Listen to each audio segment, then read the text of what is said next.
Authorities are investigating more politicians for alleged involvement in the illegal drug trade, aside from the initial 46 named by President Rodrigo Duterte in the latest version of his so-called Narco list. Interior Undersecretary and spokesperson Jonathan Malaya says they are working with the Philippine Drug Enforcement Agency to validate information about the involvement of at least 20 other politicians in the illegal drug trade.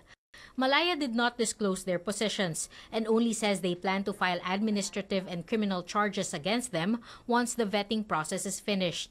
I confirm that there are additional 20 names that are being validated, but there's more. Sa totoo lang kasi mahaba talaga yung listahan.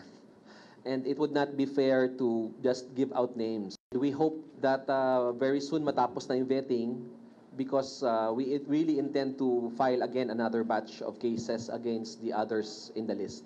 It's not just narco politicians in the government's radar. PIDEA Director General Aaron Aquino reveals they are investigating 31 celebrities for possible drug links. He says most of them are young stars using party drugs. Yes, big names. You can see them anywhere in the TV. You can see them. Even movies, you can see them. May ilan na pusher, karamihan user. And they may gumagamit ng cocaine, may gumagamit ng party drugs, merong marijuana, meron din shabu.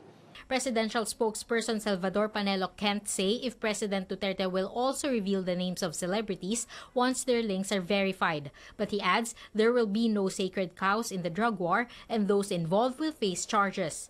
We're saddened that these people are involved, but we will never tolerate it. If they have sufficient evidence to back them up in court, then they should. Okay, ngayon yung And they must. More than 3 years into the drug war, authorities admit the country is far from being drug-free.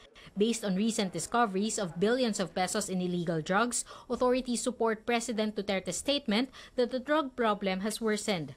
Malaki ang problema natin. Bakit? Well, patuloy pa rin tayo nakakasabat ng ganito karaming droga. It's worsening in the sense na mas nagiging audacious yung mga drug syndicates, no?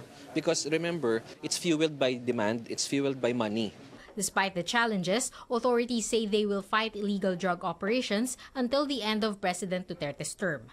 Cian Arcangel, CNN, Philippines.